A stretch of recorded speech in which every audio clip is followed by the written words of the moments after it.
You know, there are some places, some names, that just become synonymous with terror.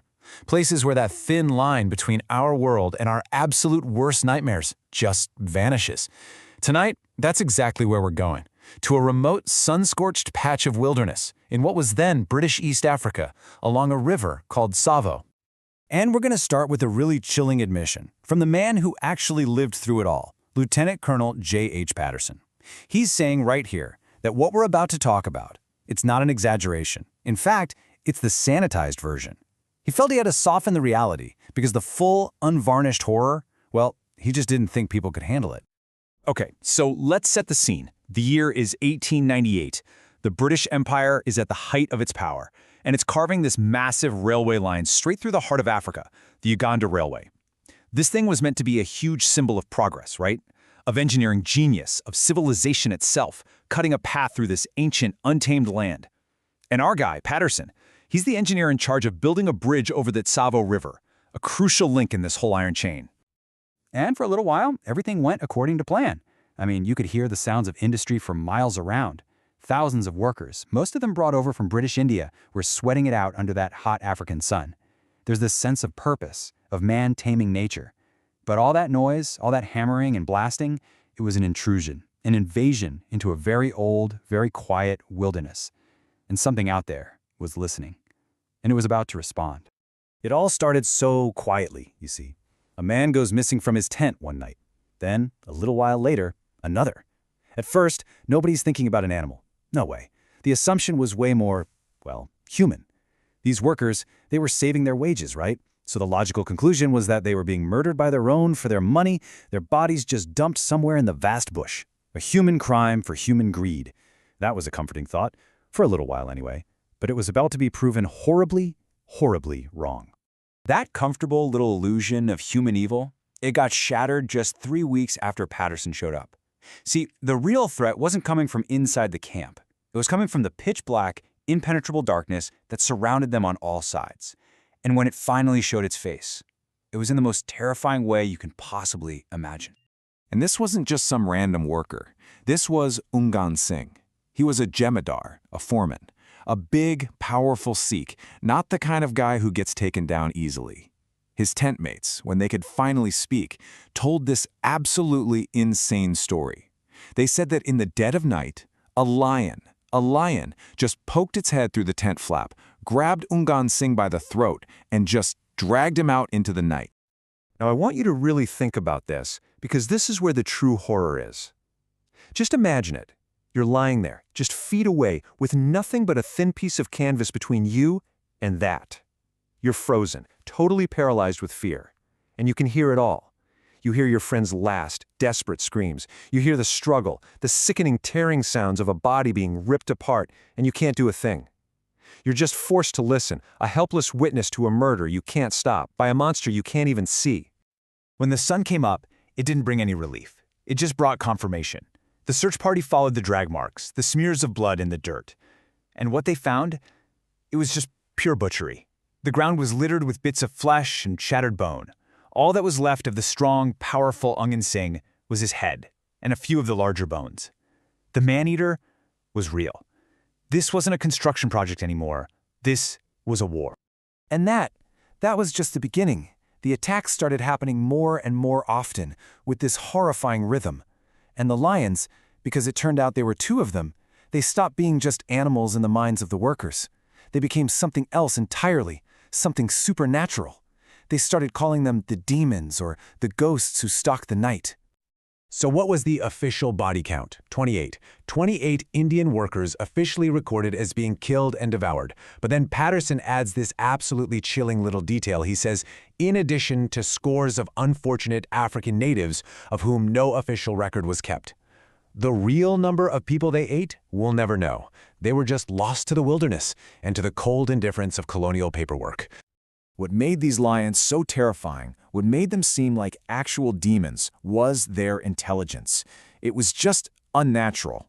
Patterson would set up a trap at one camp, and that very night, the lions would attack another camp miles away.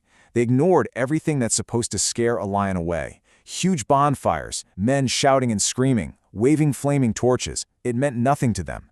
They'd walk right up to those thick, razor-sharp thorn fences. They called them bomas, and just tear through them like they were paper. It was like they held human beings in complete contempt, and scientists today still argue about why. Was it a disease that wiped out their usual prey? Was it because one of them had a severe toothache, making it too painful to hunt buffalo, but tragically easy to hunt sleeping men? We just don't know for sure.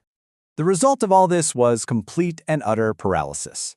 Morale was just gone. Men flat out refused to work. I mean, would you? Hundreds of them just took off, fleeing on foot back toward the coast, figuring they'd rather take their chances in the wilderness than spend one more night waiting to be eaten.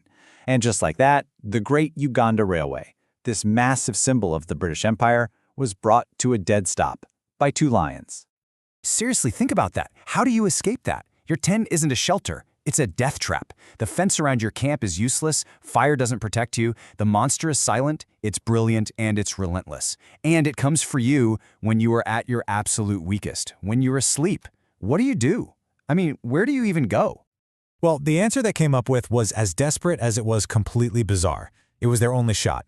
Every single night, the workers would abandon their tents, scramble out into the darkness, and climb up anything they could find: trees, telegraph poles, the rickety roofs of huts, even the tops of the big metal water tanks. Can you just picture that scene? Hundreds of terrified men just perched like birds in the darkness, listening to the roars of the demons circling below them, just praying for the sun to come up. So, with the entire project about to fall apart, all of this, all the responsibility to stop this nightmare, it falls squarely on Patterson's shoulders. He was an engineer, right? A bridge builder. But now he had to become a hunter. He had to go out there and stalk 2 predators that, to everyone around him, seemed like they were more than just flesh and blood. His first big idea was this really clever trap. It was a huge cage made out of railway ties with a sliding door, and he baited it with live goats. He and another guy sat up for nights on end, waiting. The lions never even went near it. It was like they knew. Like they were watching him, laughing at his little plan, before just melting back into the jungle to snatch another victim from a totally different camp. Every failure just made the myth of these demons grow stronger. After all the traps failed, Patterson realized he had to face them alone. So he starts these solo vigils, sitting up all night by himself in a little makeshift platform he built in a tree over a kill. And he talks about that silence. He says it's this profound, crushing stillness where every single tiny sound is magnified 1,000 times, where your own mind starts playing tricks on you, and you are just completely, terrifyingly alone, being hunted by the very thing you're trying to hunt.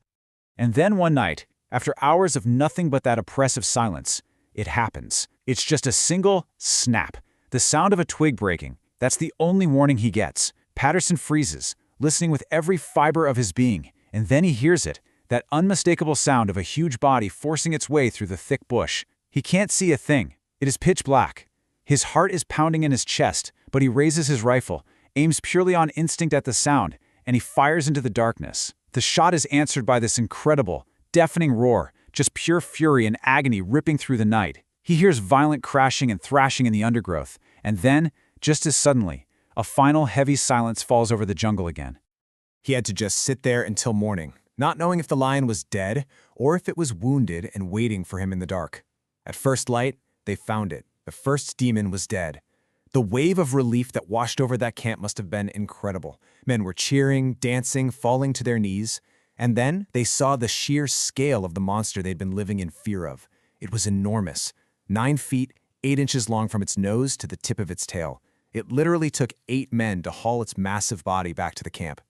But it wasn't over. One demon was down, but its partner was still out there. And for 20 more days, the terror continued. The remaining lion, now all alone, actually got bolder, more vengeful. Patterson went back to his lonely vigils, knowing he was now hunting a creature that had just watched its mate die. The final showdown was even crazier. It took multiple shots, spread out over a whole harrowing night of him stalking it and it stalking him. The wounded animal just charged him again and again, a blur of claws and teeth in the dark, before he could finally put it down for good. And it was almost as big as the first one. Only then, after 9 long, terrifying months, was the reign of terror finally over.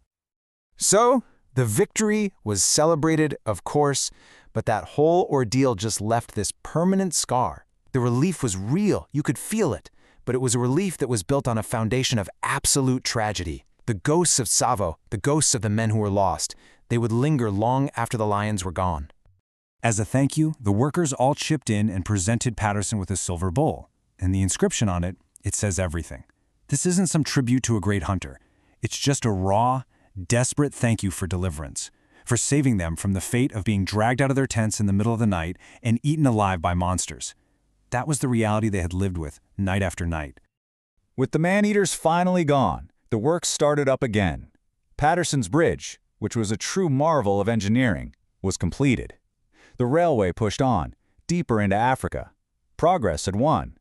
But it was a victory that would forever be haunted by the memory of the two predators who held an empire hostage, and by the souls of the men that they consumed. You know, the story of Tsavo is usually told as this great triumph of man over nature. But maybe it's also a cautionary tale. A story about what can happen when we just arrogantly charge into the world's last wild places and impose our will. The rails were laid and the bridge was built, yes, but it leaves you with a really unsettling question. What else wakes up when the ancient silence of the jungle is broken?